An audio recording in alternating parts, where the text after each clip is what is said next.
reconnais quelques visages et ça fait vraiment plaisir.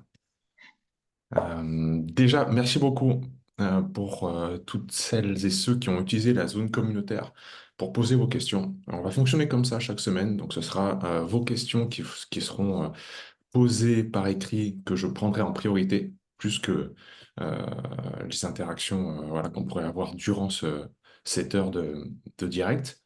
Donc n'hésitez pas à utiliser ça. Plus c'est sympa parce que vous avez toute la communauté qui va pouvoir faire des feedbacks, donner ses retours et ses expériences. Donc voilà, ça permet aussi de connecter avec tout le monde. Et moi, je peux récupérer toutes les questions. Je vous propose qu'on fasse comme ça à chaque fois. Il y aura un thème chaque semaine. Cette semaine, c'est la nutrition. Et puis, au fil du temps, au fil des semaines, on verra s'il y a des thèmes que vous voulez qu'on remette en avant, qu'on récupère, d'autres questions qui n'ont pas été répondues. Donc voilà. On est parti pour ce mentorat. Je suis trop content de commencer cette première semaine avec vous tous. Euh, dans un premier temps, c'est pas un cours que je vais faire, mais dans un premier temps, je vais revenir à chaque fois, à chaque mentorat, sur des grands principes euh, qui me semblent être essentiels. Et bon sang, qu'est-ce que le monde de la nutrition, vraiment la nutrition en tant que telle, est perclus en fait de croyances et de choses dont il faut se débarrasser ad vitam aeternam. Il faut pas les garder avec soi, ces croyances-là. Tout d'abord, ne pas avoir une vision dogmatique. Vraiment, c'est quelque chose qui est assez terrible, mais comment dire? Comme il y a beaucoup d'informations qui se baladent sur Internet, on a tendance à, dès qu'on trouve quelque chose, dès qu'on entend parler de nutrition, d'un régime, peu importe, à s'arrêter là. Le problème, c'est que, comme le disait Taleb, et qu'il répète très souvent, un peu de savoir. Vous lisez un article dans un journal sur la nutrition, vous entendez un YouTuber qui parle de nutrition, vous récupérez un peu de son savoir, un peu de savoir, et parfois, et même souvent, plus préjudiciable que l'ignorance totale.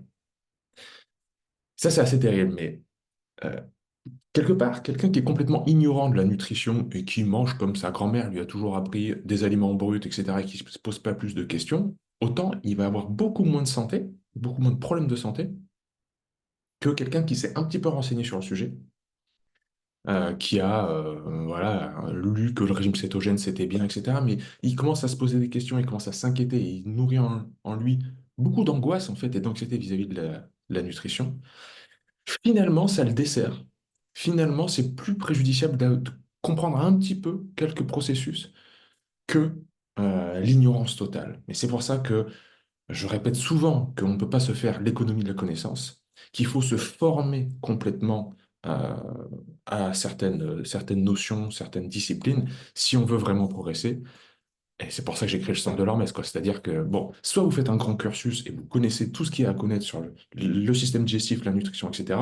Soit vous picorez des informations à droite à gauche sur Internet, mais de ça va naître plein de questions. Et je prends le temps de dire ça parce que dans vos questions sur la zone communautaire, beaucoup de gens ont dit, je me sens perdu. En fait, la nutrition, je me sens perdu, quoi. J'ai lu plein de trucs, j'ai tout essayé, et là, je sais plus quoi faire. Et c'est un peu dans ça voilà, que j'essaie d'attirer votre attention, c'est dans ce truc de je sais plus quoi faire. Il y a trop d'informations, je sais plus quoi faire. Ouais, ouais, je sais bien, c'est parce que un petit peu de savoir, malheureusement, est parfois plus préjudiciable que l'ignorance totale. Et ça, voilà, sur ça que je voulais mettre le doigt. Donc, formez-vous, quoi. Euh, Peu importe, passez un diplôme de nutritionniste ou rentrez dans le centre de l'Hormèse ou faites quelque chose. Ou bien, ou bien, c'est aussi une solution. Ne vous inquiétez plus. Arrêtez de vous angoisser par rapport à l'assiette. Revenez à la simplicité. Et ce mot simplicité, il va être au cœur de cette session de mentorat, cette première session de mentorat, parce que franchement, euh, je comprends que vous vous posiez des questions sur plein de choses compliquées et complexes. Peut-être pas compliquées, mais complexes au niveau de la nutrition. Mais si on revient aux bases, aux fondamentaux, vous allez voir que c'est pas compliqué.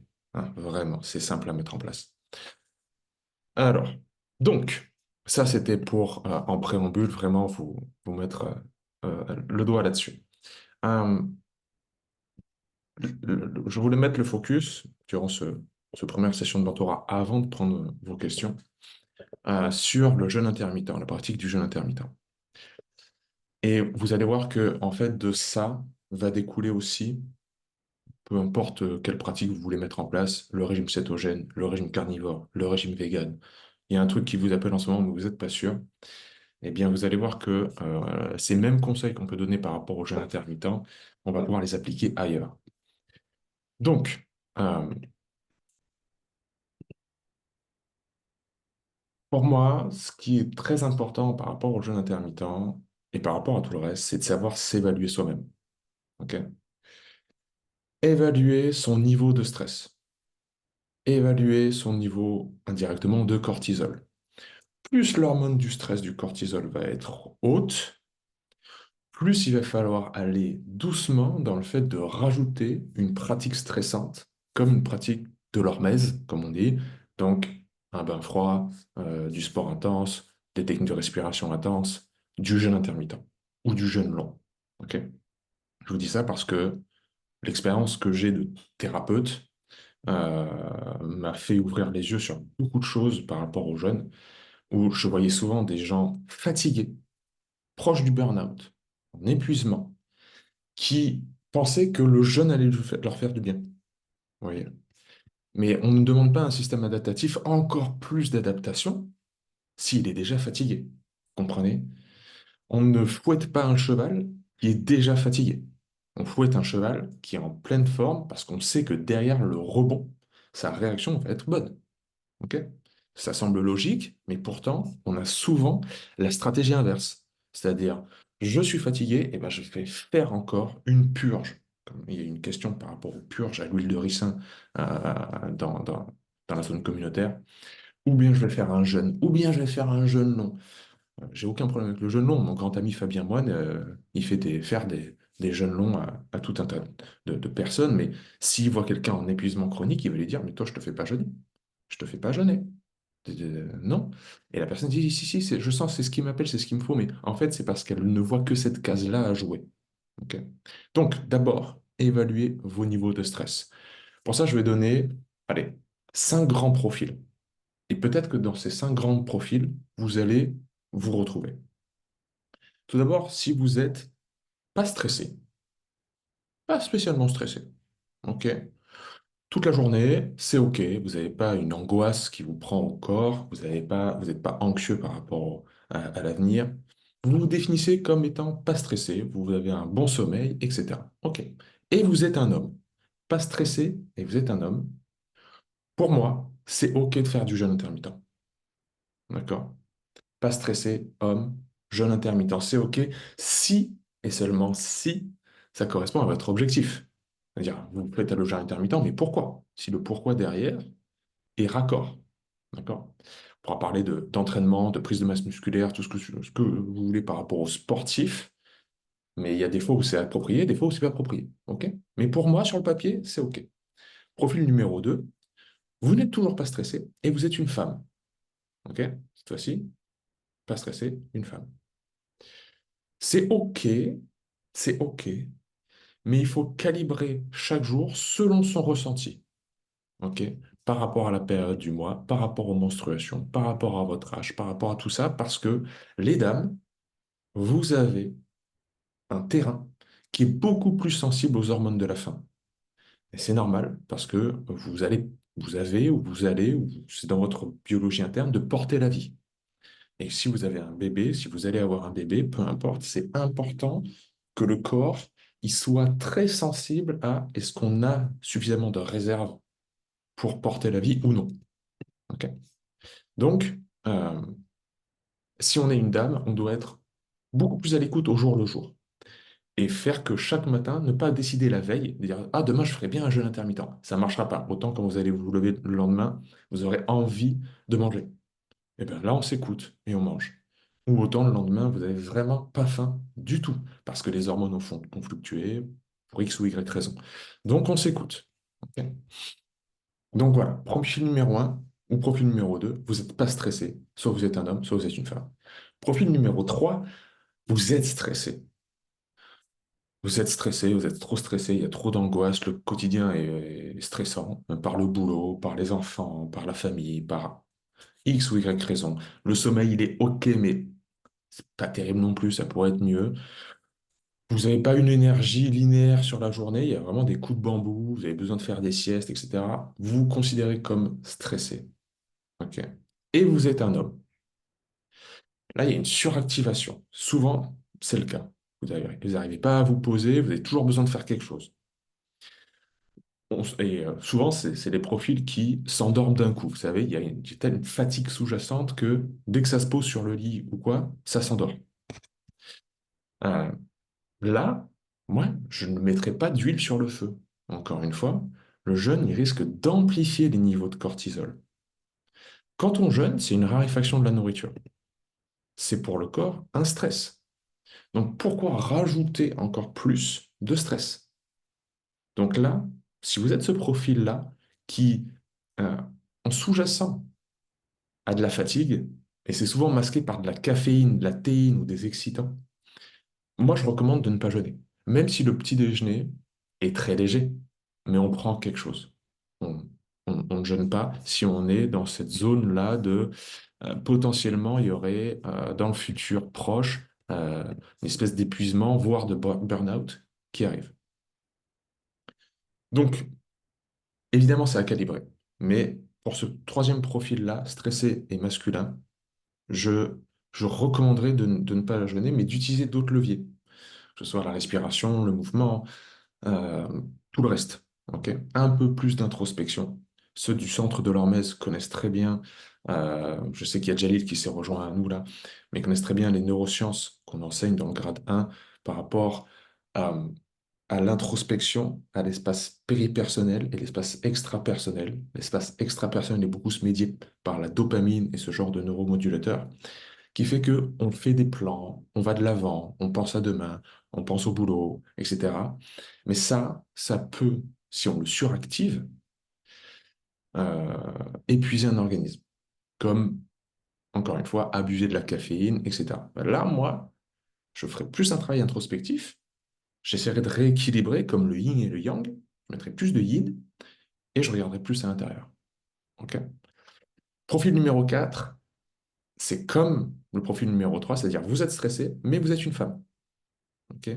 Ben là, le conseil est amplifié, j'ai envie de dire.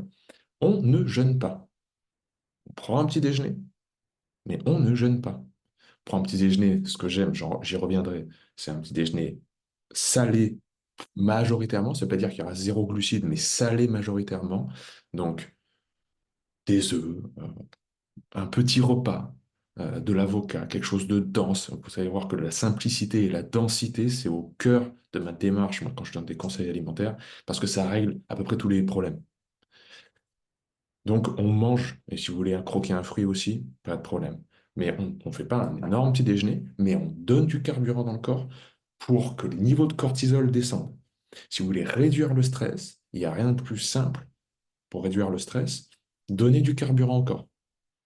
Parce que le rôle du cortisol, l'hormone qu'on associe au stress, c'est d'augmenter la glycémie sanguine. C'est de dire au corps, t'inquiète pas, on met du carburant en circulation, du sucre en circulation, pour que tu puisses t'accommoder du stress qui est là, c'est-à-dire de la situation stressante.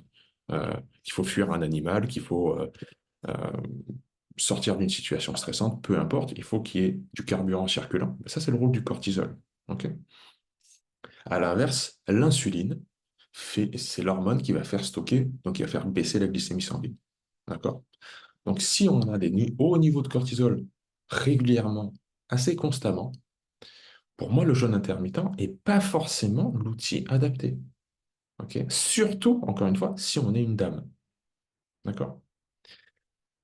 Et profil numéro 5, j'insiste. Et vous allez voir que vous avez vu qu'il y a eu 5 profils, il y a eu beaucoup de profils où on ne jeûne pas, hein. Donc, moi qui parle souvent de jeûne intermittent, vous avez vu que je mets beaucoup de mise en garde par rapport à ça. Mais je préfère la même chose par rapport au bain froid et par rapport au sport. C'est des pratiques que j'adore, mais on a tendance à mal les utiliser ou à trop les utiliser. Profil numéro 5, c'est fatigue chronique et burn-out. Vous êtes au bout du rouleau. Si vous êtes au bout du rouleau, pourquoi vous faites encore votre jeûne intermittent? Pourquoi vous jeûnez? Pourquoi vous voulez jeûner? On ne fait pas ça, c'est pas possible. Encore une fois, c'est essayer de fouetter un cheval qui est par terre. Donc, on ne rajoute pas de stress supplémentaire pour l'organisme.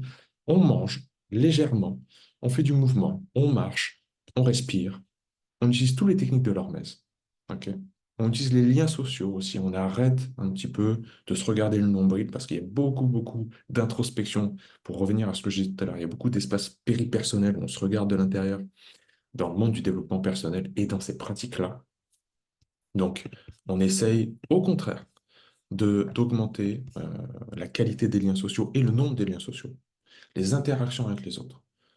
Peu importe sous quelle forme, rejoindre une association ou un club, ou peu importe la forme, mais on sort de sa tête, du petit vélo qui tourne dans la tête, et on agit. Ok. Surtout quand on est en burn-out. C'est pas facile, ça demande un petit effort, mais il n'y a rien de plus puissant. Ce qui manque, c'est les voies dopaminergiques dans le burn-out. C'est l'allant, le fait d'aller de l'avant. Donc, il faut petit à petit sortir de ça. Mais rajouter du jeûne intermittent, où, encore une fois, on va passer à un moment où on ne va pas bouger de son canapé en se disant, je fais bien les choses et je fais encore une fois de l'introspection. C'est pour moi caduque. Ok. Voilà pour les pratiques du jeûne. Je prends vos messages, il y a eu pas mal de messages dans le chat, et après, j'embraye sur les questions qui ont été posées dans l'espace communautaire. Et après, on pourra réouvrir les micros. On a David qui dit, tu décris là une situation que j'ai vécue, j'ai rompu le jeûne intermittent quotidien et je ressens profondément et subtilement les bénéfices. Ben voilà. Merci David pour ce retour parce que je l'ai, je l'ai côtoyé, je l'ai vu des dizaines et des dizaines de fois. C'est génial le jeûne, mais c'est comme tous les outils, hein. Un marteau, c'est génial, hein. Mais s'il faut dévisser une vis, je préfère prendre un tournevis. Donc, l'outil est toujours adapté si c'est le bon moment. Ok, donc merci, merci tout ça. Alors je connais pas ton nom parce que c'est sous iPhone, mais iPhone a dit hyper intéressant le rapport à la nourriture pour les femmes avec la fonction procréative. Oui, c'est ça. C'est que il y a certaines hormones, certaines molécules comme la quispeptine, si vous voulez faire plus de recherches, qui sont précurseurs des hormones de la faim entre autres. Euh, et chez les femmes, elle s'est exacerbée. On est beaucoup plus sensible quand on est une dame. Donc, encore une fois, pour les dames, on s'écoute encore plus subtilement. Et si on a faim le matin, on mange. Ok. Et Jalil qui dit idem que David me concernant. Eh ben, merci, mon ami, pour ton partage. Euh,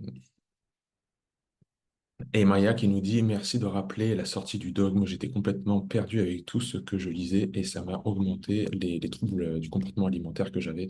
Mais clairement, les TCA, comme tu dis, les troubles du comportement alimentaire, sont terriblement renforcés par Internet. C'est bête à dire, hein. C'est une épée à double tranchant Internet. On peut trouver toutes les informations du monde, mais d'un autre côté, comme il y a toutes les informations du monde, on peut s'y noyer et être encore plus perdu qu'au départ, plus angoissé, etc. Donc, voilà, c'est un peu terrible. Donc, je vais prendre vos questions, chers amis. Merci en tout cas pour ceux qui utilisent le chat pour dialoguer avec tout le monde. Question de Gérald qui dit mes envies de grignoter sont régulières, que je mange un gros repas ou pas, et je ressens le besoin de mettre régulièrement quelque chose en bouche. Quels sont tes conseils pour casser cette habitude, s'il te plaît? Donc, tu as envie de grignoter régulièrement. Augmente les aliments denses. C'est fort que je vais répéter ça de long, en large. Il y a un dogme en ce moment, puisqu'il faut sortir des dogmes, comme je vous l'ai dit, mais il y a un dogme en ce moment sur Internet et partout, depuis, je sais pas moi, allez, 20 ans peut-être,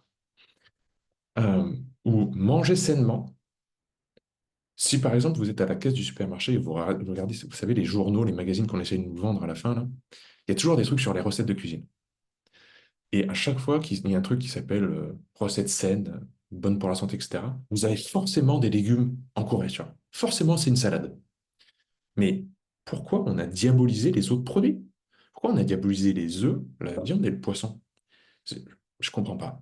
Donc, euh, essaye. Même pas un essaye, en fait. Si tu veux avoir de la satiété, en fait, la satiété, elle est déclenchée au niveau de l'intestin grêle qui renvoie des signaux pour les centres de régulation de la faim par la présence d'acides aminés et la présence d'oméga 3. Ça, c'est quelque chose aussi que je transmets dans le cursus du centre de l'hormèse. Euh, S'il y a des acides aminés, c'est-à-dire s'il y a des protéines, et s'il y a des oméga 3, c'est-à-dire des acides gras oméga 3, ton intestin grêle va envoyer sous forme de signaux nerveux et hormonaux au cerveau de dire c'est bon, on en a assez, plus la peine de manger. Donc le sentiment de satiété arrive. Donc tout ça pour vous dire que se gaver de fruits et de légumes euh, a très peu de chances en fait de déclencher la satiété. Et je le sais par expérience en tant que thérapeute, mais aussi par expérience personnelle. C'est-à-dire, j'ai été 5 ans vegan. Je me suis fait des monodiètes de fruits pendant des mois. Je me suis fait tout ce que vous voulez autour des salades gargantuesques. Il n'y a rien de mieux pour s'exploser le bide, fermenter, avoir des problèmes de peau, etc. Les légumes et les fruits, c'est génial. Je suis le premier à le revendiquer et à le dire. Mais qui a dit de s'en gaver et de s'en faire des quantités astronomiques? Les fibres, c'est important, mais qui a dit qu'il fallait manger 25 carottes et du céleri et du fenouil à chaque repas? Il y a Internet, c'est génial, parce qu'on prend les informations et on les extrapole comme ça. C'est-à-dire, ah, les fibres, c'est bon, ah bah je vais en gaver. À partir du moment où vous gavez de quelque chose, c'est pas bon. Ce n'est pas bon. Et c'est pareil pour la viande, c'est pareil pour le poisson, etc. Donc, il faut, comme dirait Pierre Rabhi, être raisonnable. Ok. La sobriété heureuse. Si vous êtes sobre, il n'y a pas de problème. Donc, dans votre assiette, vous mettez des produits denses, parce que c'est vrai que nutritionnellement, les produits, que ce soit la viande, le poisson, les légumes, les fruits, ont perdu de leur qualité. Bon, c'est un fait, mais on s'en fiche. Ok, on va s'adapter. On met de l'avocat, c'est-à-dire un truc bien dense. Il y a eu des questions sur les oléagineux et les noix. On en met un petit peu si on veut. On met de la viande, on met du poisson, on met des œufs. Ça, c'est rien de plus dense que ça. Des abats, si vous aimez ça. Je sais que j'en parle souvent, mais c'est vrai que les organes des animaux, c'est ce qu'il y a de plus riche. Mais si vous aimez pas ça, vous vous en mettez pas, il n'y a pas de problème.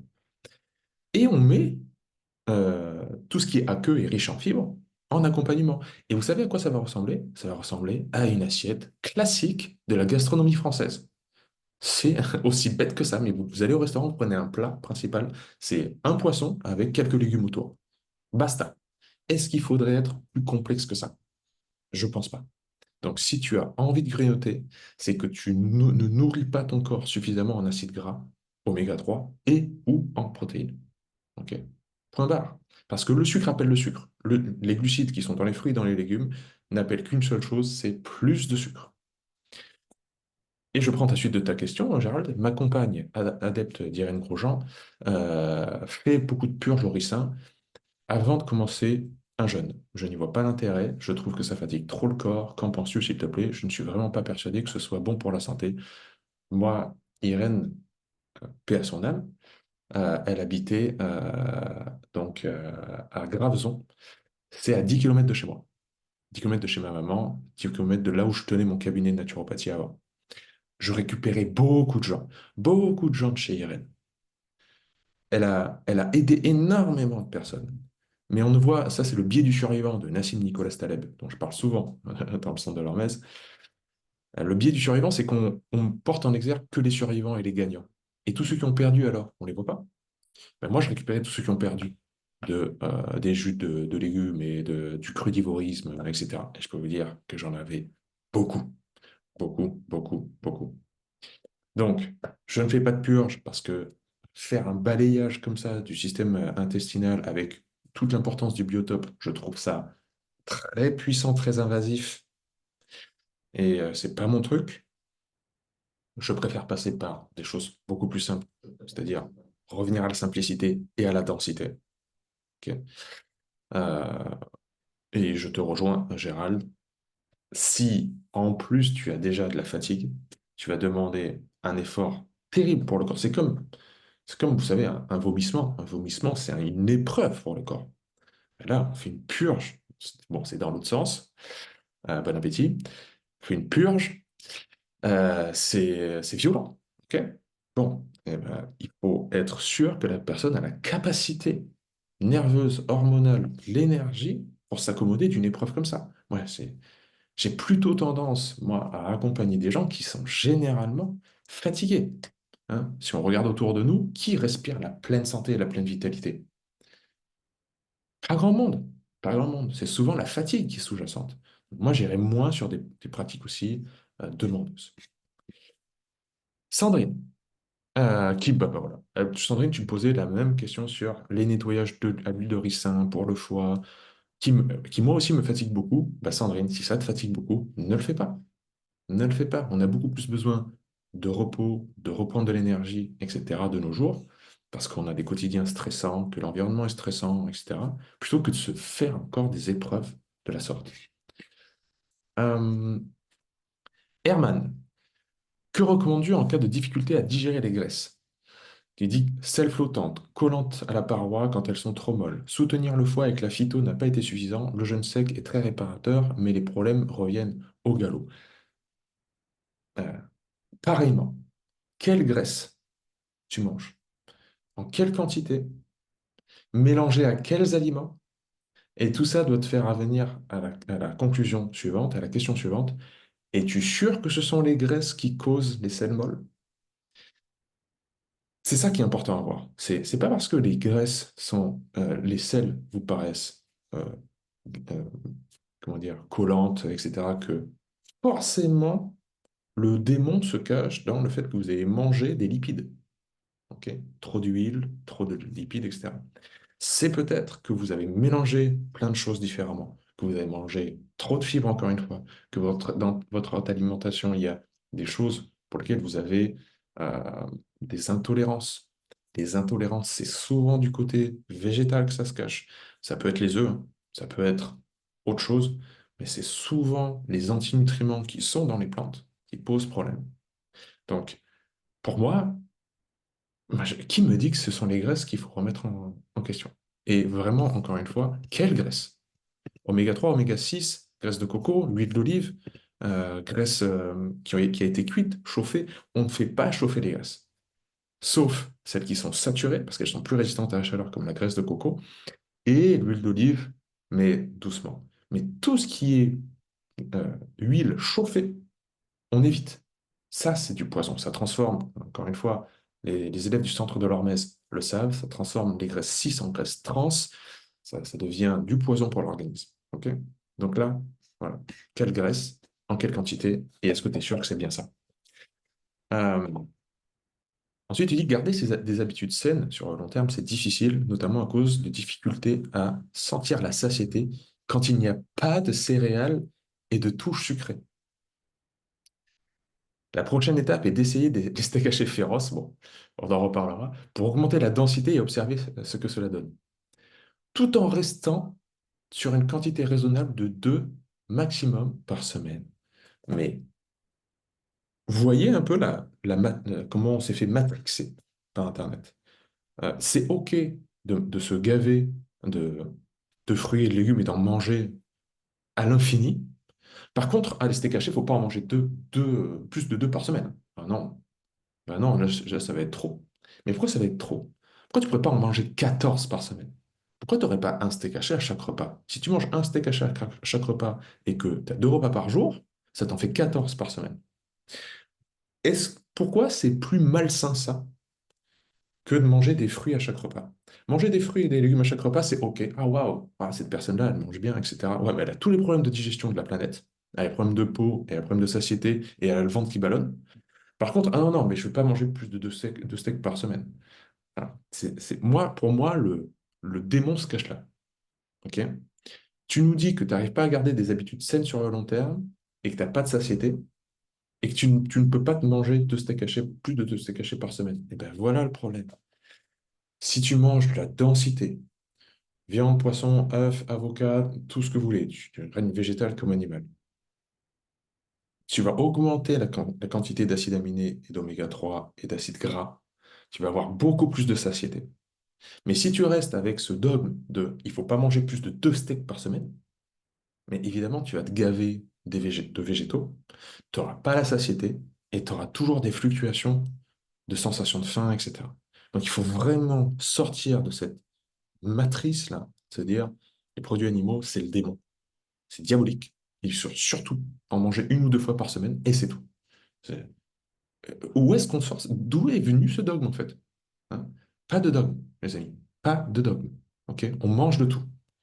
On mange de tout, mais on mange ce qui nous permet d'avoir tous les signes cliniques de la pleine santé. C'est-à-dire une bonne énergie, une bonne digestion, une bonne vitalité, une bonne humeur, une bonne gestion des émotions, et pas de cravings, pas de pulsions alimentaires. Observez. Est-ce que vous avez des pulsions alimentaires? Est-ce qu'il y a une catégorie d'aliments où dire punaise, j'en veux, chaque repas, il m'en faut, etc.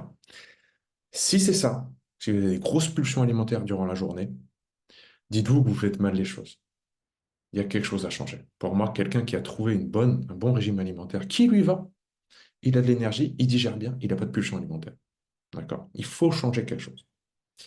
Après, tu me demandes au sujet du plasma de Quinton, est-ce que j'ai des retours, etc. Très dur. Très dur parce que moi, j'ai toujours une approche scientifique des choses. C'est-à-dire, si je suis pas capable de voir, de pouvoir tester scientifiquement euh, une chose en particulier, je me prononce pas. Plasma de Quinton, ça semble, je vais utiliser du conditionnel partout, ça semble être efficace, ça semble être bien sur le papier, mais j'ai aucun moyen de vous dire catégoriquement c'est bien ou c'est pas bien. Ok. Donc, le plasma de Quinton, pour ceux qui ne connaissent pas, c'est l'eau de mer. Hein.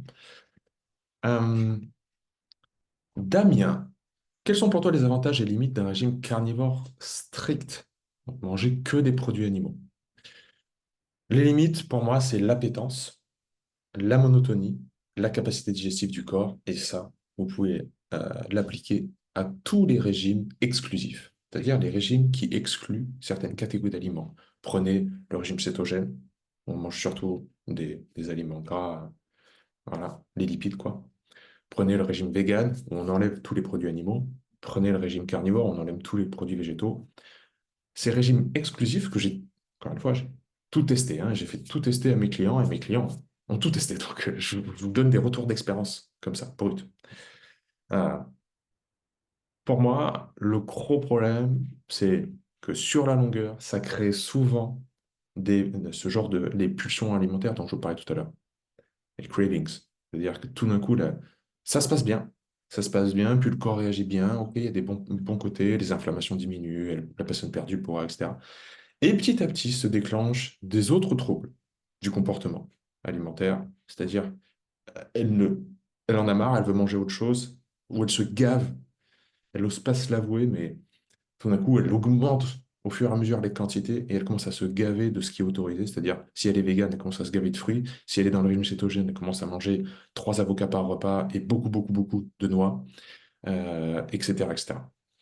Pour moi, ça, c'est le signal qu'il faut arrêter. Peut-être qu'un régime, et je le pense, hein, un régime exclusif comme tous ceux que je viens de vous citer, ont en fait leur intérêt à court terme et pas sur 10 ans.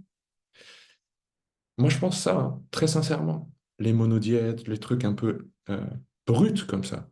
Et je pense que la chose la plus, comment dire, puissante, c'est le jeûne. Le jeûne ou le jeûne intermittent sont pertinents parce qu'utilisés à court terme. Je le pense sincèrement. Et qu'à partir du moment où on commence à étendre et vouloir que ce soit la formule ultime que je garde toute ma vie, on sort du cadre du vivant. Le vivant, c'est impermanent. Le vivant, ça change tout le temps. Nous changeons tout le temps. Nous prenons de l'âge, nous changeons, on change nos habitudes, on change nos liens sociaux, on change de travail, on change de lieu de vie. Il faut aussi que notre alimentation change. Ok. Donc, et ça, ce sont des choses que j'aimerais que vous emportiez avec vous la suite de ce mentorat. Pour moi, il faut toujours observer les signes cliniques du corps. La naturopathie, c'est l'observation humble des signes cliniques du corps. L'appétence, c'est-à-dire, est-ce que j'ai envie de manger ce que je mange là? La digestion, est-ce que je le digère bien? Est-ce que j'ai des problèmes de ballonnement? Est-ce que... Voilà. Comment ça se passe? La prise ou la perte de poids, ça, je l'observe sur les jours et les semaines qui passent. J'observe. J'observe où je me pèse, où je prends des mesurations, peu importe. Ok. L'énergie. Est-ce qu'à chaque fois que je mange, j'ai besoin de faire une sieste? Est-ce que je baille dans la journée? Est-ce qu'il se passe quelque chose? Ok. Ou est-ce que quand je mange, bah, il n'y a pas de problème, je peux continuer les activités de ma journée. Les sels, je regarde comment ça sort. Là, il y a beaucoup de points importants à voir. Est-ce que je vois des aliments non digérés dans mes selles? Est-ce qu'elles sont bien moulées? Est-ce qu'elles sont collantes, salissantes? Tout ça, c'est important. Ma peau, la teinture de la peau, ce qui sort, etc. Ça, c'est un émonctoire. Donc, encore une fois, les élèves du centre de l'Ormée savent ce que ça veut dire, les émonctoires, et comment on analyse, en fait, comment ce qui sort par les poumons, la peau, les intestins, les reins, nous renseigne sur le fonctionnement de l'organisme. Ok. Ah, si on regarde tout ça, l'appétence, la digestion, la prise ou la perte de poids, l'énergie, les selles et la peau, on doit pouvoir se dire, OK, ça marche ou ça marche pas. Il y a quelque chose à changer ou est-ce que je reste dans même processus pendant un petit moment? OK? Euh, allez, on prend encore 10 minutes pour les questions et après on ouvre les micros. Que penses-tu de Weston Price et de son étude de terrain sur l'alimentation ancestrale à travers le monde? Très bonne étude, si vous voulez vous renseigner, donc c'est Weston Price. Et ouais, moi je trouve ça pertinent. C'est-à-dire, on a une physiologie qui finalement, dans les derniers siècles, n'a pas évolué. On n'est pas trop différent en fait d'Homo sapiens, euh, ni au niveau du tube digestif, ni au niveau voilà, du système hormonal et quoi que ce soit, même si on s'est adapté à un rythme de vie citadin. Et que donc, l'hygiène de vie ancestrale serait sans doute un modèle vers lequel il faudrait tendre, pas limiter complètement, mais au niveau de l'alimentation également. Donc, très simple, dit plus simplement, revenir à des aliments bruts. Hein. Viande, poisson, œufs, fruits, légumes, tout ce qui ne court pas, ne vole pas, ne nage pas, ne sort pas du sol, ne tombe pas d'un arbre, je ne le mange pas. Et franchement, je pense que ça devrait être aussi simple. Thomas nous dit, j'ai un problème digestif qui se manifeste par gaz, ballonnement, ventre gonflé, inconfort. Vous voyez que c'est récurrent, hein, problème digestif, etc. Ces dernières années, j'ai beaucoup expérimenté le jeûne, le froid, la respiration, le végétarisme, et c'est dans cette période que le problème s'est révélé. Voilà, ça rejoint beaucoup de choses que j'ai dit. Et, euh, et ma réponse, ça va toujours être un peu la même. Peu de savoir, c'est pire, souvent pire que l'ignorance totale. Formez-vous, apprenez le système digestif, apprenez à voir les signes cliniques. Encore une fois, que ce soit en rejoignant le centre de l'OMS ou pas. Parce que vous voyez qu'un peu de savoir vous fait tirer des conclusions sur la comète et ah ben je vais faire le régime vegan, le régime cétogène, etc. sans observer les signaux du corps. Je pense qu'un regard extérieur, des conseils pourraient m'aider pour me centrer sur certaines pistes et m'y tenir. Voilà donc, j'aimerais simplement avoir ton regard sur la situation et ce qui, à ton avis, pourrait m'aider, car j'aime la vision que tu as de la santé, etc. Ok, moi, mon conseil, cher ami, ça va être, tu fais 2 repas par jour denses, avec ou sans fibres, avec ou sans légumes. Si c'est avec, t'en mets pas beaucoup. Tu mets 200 à 300 grammes de viande ou de poisson par repas. Et si tu n'as que 2 repas dans la journée, c'est un minimum pour moi. Ok, on va vers la densité. 200 à 300 grammes de viande ou de poisson ou 4 œufs. Mais tu mets de la densité. Parce que si tu as les problèmes digestifs que tu m'as dit là, avec des gaz, des ballonnements, et je repense à Jalil, qui m'a posé des questions aussi par rapport à ça, je sais que tu es là, mon ami. Alors, vraiment, si vous avez des problèmes de digestion et des ballonnements à n'en plus finir, etc., qu'il y a une prolifération, souvent soit de champignons, soit de bactéries, soit les deux, dans l'intestin, ventre gonflé, inconfort intestinal, etc., on diminue, voire on supprime les fibres. Ok, on essaie de trouver les produits végétaux qui sont OK, qui passent bien. Ça peut être des fruits aqueux comme le melon, la pastèque, etc. Mais on trouve ce qui passe. Et on met le focus pleine balle sur euh, viande, poisson, œuf, de l'avocat, ou bien 2 cuillères à soupe d'huile d'olive bio et PPAF. PPAF, ça veut dire première pression à froid. Ok, une huile d'olive vraiment pressée à froid et de première cuvée. Un peu de patate douce, un aliment dense, encore une fois, même si ce sont des légumes. mais de la densité. D'accord? Mon cher Jalil, bah, toi, tu étais la question suivante, donc je te réponds un peu de cette manière-là. Tu me dis que tu as tout testé, les régimes FODMAP, cétogènes, etc. Tu fais des jus quotidiennement de légumes. Arrête les jus. Arrête les jus de légumes. Les jus de légumes, c'est bien dans certains cas, mais là, c'est pas le tien où tu me parles justement d'une prolifération. Soit le SIBO, donc Small Intestinal Bacterial Overgrowth, ça veut dire que des bactéries de l'intestin, du gros intestin, sont remontées au niveau de l'intestin grêle et font beaucoup de fermentation, beaucoup de ballonnement, etc. Soit c'est ça, soit c'est une candidose. Moi, je te recommande de faire un test, d'aller chez un médecin et de tester médicalement si tu as une candidose ou pas, parce que ça permet de t'aiguiller, au moins de t'éclaircir l'esprit. Euh, mais arrête les jus, parce que c'est justement ce qui va entretenir, en fait, tout ça. Après, tu me dis, j'ai fait de l'exposition au froid, l'exorespiration, j'ai essayé les huiles essentielles en pagaille, la berbérine, le magnésium, j'ai fait des détox, des purges, graines germées, kombucha, légumes lacto-fermentés, je prépare tout moi-même. Tout ça, là, stop tout. Stop tout. Il y a trop de choses. Il y a trop de choses dans l'assiette. Il y a trop de choses dans ta tête surtout. En fait, ça nous prend la tête. Il faut boire du kombucha, et puis il faut faire son kéfir, et puis il faut faire des jus. Stop, on met un gros coup de balai, on enlève. On met dans son assiette viande, poisson, œufs, fruits, légumes. Basta. Basta. Et sinon, on jeûne. On fait 2 ou 3 repas dans la journée. Sinon, il n'y a rien dans la bouche. Et surtout, rien dans la tête. On devient fou avec ces trucs. Fou. On ne pense qu'à ça. Il y a- La vie, c'est pas ça. La bouffe, c'est du carburant pour faire des choses dans la vie. Ok? Donc, revenez aux bases. Faites des plans. Tu as vu comme rejoindre le centre de l'Hormèse a été une transformateur pour toi parce que tu t'es dit, là, j'ai un cap. Je rejoins une belle communauté, je suis avec les élèves, je vais faire ça dans ma vie.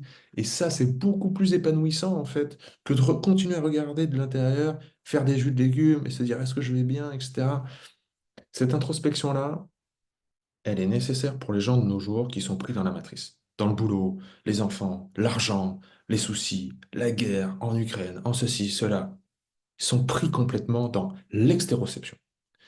Donc c'est vrai que pour eux, c'est bien de regarder un peu de l'intérieur de temps en temps, de faire une méditation, s'intéresser à ce qu'il faut manger, etc. Parce que ça contrebalance en fait le quotidien. Mais l'inverse est aussi vrai. Quand tu commences à trop regarder à l'intérieur, trop faire tes préparations, ton kombucha, ton jus de légumes, etc., ça te prend la tête aussi, ça. Et bien pour ça, comme on voit dans les tempéraments hippocratiques dans le cursus du centre de l'Hormèse, en naturopathie, quand tu es trop de l'intérieur, il faut que tu joues sur un autre tempérament. Il faut que tu augmentes ta capacité à faire des plans, à voir de l'avenir, à être dans l'action. Ok. Donc on arrête l'introspection et on passe à l'action. On fait d'autres choses. On fait des plans professionnels, personnels, peu importe ce que c'est en fait, hein. C'est bête à dire, mais la focalisation sur le stress interne devient elle-même un stresseur. Toi qui as appris dans le cours sur le système nerveux, la différence entre stresseur et stress, tu sais ce que ça veut dire. Le stresseur, c'est l'événement extérieur, que ce soit votre patron, que ce soit, encore une fois, la guerre dans un autre pays, euh, peu importe ce que vous mangez. Un stresseur externe induit un état de stress interne. Ok. Le stress, c'est ce qui a la réaction du corps interne. Le stresseur, c'est ce qui est à l'extérieur, qui est agressif pour vous. D'accord? Et bien, quand on regarde et on analyse son propre stress, c'est-à-dire je suis angoissé, etc., ça devient un stresseur en tant que tel. Et là, c'est terrible. Donc, sortir de ça, vraiment sortir de l'introspection. Donc, va faire un test, mon cher Jalil, pour voir tout ça. Chers amis, je vous propose de prendre un temps pour réouvrir les micros et vous levez la main. Vous savez où il y a une fonction là de lever la main sur Zoom. Vous l'avez dans les interactions.